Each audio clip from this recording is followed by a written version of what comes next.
The first week of OTAs for the New York Football Giants are in the books, and a lot of things happened that were newsworthy in my opinion. But Jaxson Dart getting first-team snaps on offense with the starters around him stood out more to me than anything else. You're watching Giants Now by Chat Sports. I am your host, Marshall Green. The Giants had 3 practices this week. The media was only allowed to go to the one on Tuesday. I believe it was Tuesday. And Jaxson Dart got 3 snaps with the first offense. He was the only quarterback, to my knowledge, besides Russell Wilson, that got snaps with the first-team offense. And for a team that has somewhat said, we're going to start Russell Wilson no matter what, I think it's newsworthy that Jaxson Dart, on the first practice that the media was at, got first-team snaps. I thought it was newsworthy because the New York Giants, with Brian Daboll as the head coach, have not done this before. When Daniel Jones was the quarterback, when Brian Daboll first got here and Tyrod Taylor was the backup, Daniel Jones got all the snaps. And then Daniel Jones was the starter again, and he got all of those snaps. And we haven't seen this under Brian Daboll. You don't really see it that often when you have a clear-cut starter and a third-team quarterback, because that's really what he is. Jaxson Dart, your third offense's quarterback, gets snaps. But it's a little bit different. One, for Brian Daboll, this is the first time the Giants have had a quarterback that he has handpicked and selected in the first round of the NFL draft. But also, he's not your normal third-team offense quarterback. It's a first-round pick. This is a guy that the franchise has invested in pretty heavily. I'll just say this. I think it might be sooner rather than later when it comes to us seeing Jaxson Dart playing meaningful snaps on Sundays this year. Here was the full breakdown of all of the snaps that every quarterback had with which team offense. Russell Wilson on the day 2. We don't have notes from day 3. You can go read write-ups on Giants.com. That's all we got. But on day 2, Russell Wilson got all the snaps with the starters. Jameis Winston got 15 snaps, but all were with the second team. Jaxson Dart also got 15 snaps, and 3 of those were with the starters. And Tommy DeVito, just 4 snaps for him. It almost seems like DeVito is there just so the other offensive players on that reserve team offense can get looks themselves. Connor Hughes, Giants and Jets beat reporter that works for SNY, wrote this saying, Dart worked mostly with the backups, but did get 3 reps with the starters. The first provided the highlight of practice. He rolled out to the left, planted his feet, threw a pass over the head of Bobby Okereke and into the hands of Jalen Hyatt in the back of the end zone. Impressive touch. He also had a rollout late in practice where he dove and reached the pylon, another touchdown. Connor Hughes also saying that he's not sure the coaches loved Jaxson Dart and his Superman dive for the end zone in a May practice, though. And as we know, Jaxson Dart has been called the Evel Knievel of college quarterbacks. And if you haven't watched the Jaxson Dart and John Gruden pre-draft video, John Gruden makes it clear. You play a little reckless at times. You don't always take care of your body. So I want you to write down aggressiveness and circle it. And that's what we need Jaxson Dart to do. He can make all the plays. He's got all the tools. He's got more than enough juice and IQ. He just needs to take care of his body.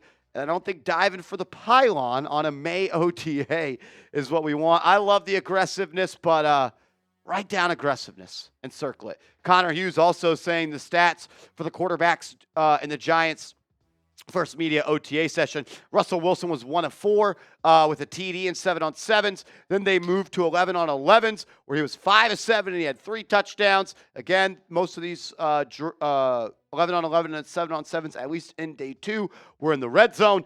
On day 3, it was more so in the high red zone from the 15 to the 20-yard line. Jameis Winston, 1 of 3 with an interception, 5 of 10 in 11 on 11s with 4 touchdowns. Jaxson Dart, in his 7 on 7 snaps, he was 1 of 3 with a touchdown. And then 11 on 11s, he was 2 of 3 with 2 touchdowns, an INT, and 2 rushing touchdowns. So with the action that he got with the starters and the second string offense, he absolutely made the most of that. And we've heard Brian Daboll say it. We've heard Jaxson Dart as well as Joe Schoen say it. There's a plan for him set in place. And nobody really knows where the final check is on the checklist of plans that they have for Jaxson Dart and when he ultimately will be thrown in there to be the starter. But the Giants, on the first day of open practice, they had him getting burned with the first team offense. That tells me that he's going to get in the game maybe a little bit earlier than we may have anticipated, and they just want to make sure he's ready. Like if Russell Wilson gets hurt, maybe they go to Jaxson Dart over Jameis Winston. Maybe if Russ and Jameis get hurt. Look, the Giants have had a lot of crazy things happen to the quarterback position over the last couple of years, and they want to make sure that they are absolutely ready to rock and roll with any of the outcomes that get rolled their way. Like, this isn't your normal third-string quarterback offense. We touched on that a little bit earlier in the video. Yes, he's your third-string quarterback, but he might actually be your second-string quarterback, and sooner rather than later, he might end up actually being your first-team quarterback. Like, I won't be shocked if we see Dart earlier than expected. Like when the initial schedule came out for the New York Giants and they had their bye week in week 14, I kind of looked at that and said, that's the moment where Brian Daboll will sit down with Joe Schoen and decide, all right, we're at this point of the season. Our record is this, and this is where we stack up in the playoff picture. And if some of those answers were we're out of the playoffs and things of that nature, maybe now we go to Jaxson Dart. But maybe if the Giants start 0-4 this year, which very well could happen. We're going to talk about the Giants' schedule on today's video. Maybe they go to the rookie quarterback a little bit sooner than all of us originally anticipated. My question to you is this. I'm setting the line at 2.5 starts for Jaxson Dart. What do you think? Does he start more or less than 2.5 games? Type O for over. Type U for under. I want to hear from you in the comments section. And get his jersey today. So when he does get put into that starting lineup, you're going to have his jersey ready to roll so you can wear it on game day. Go to chatsports.com/dart. They are officially selling them with number 6 on them, as that is what he's been wearing all his time as a Giant. So get his jersey today. Chatsports.com/dart. Chatsports.com/dart. All righty. Kind of wanted to end the show like this, how Jaxson Dart plays a little bit earlier than maybe we anticipated when he was drafted number 25th overall, is injuries to Russell Wilson and Jameis Winston. And both these things have happened a little bit more recently than both of these guys would like to admit. I mean, Russell Wilson didn't even start the year last year as the quarterback for the Pittsburgh Steelers because he had that offseason into preseason injury. And Jameis Winston has also taken his fair share of injuries, forced to take time off because of injuries. So if Russell Wilson gets hurt, I do think they would go to Jameis Winston over Jaxson Dart if it's early enough in the season.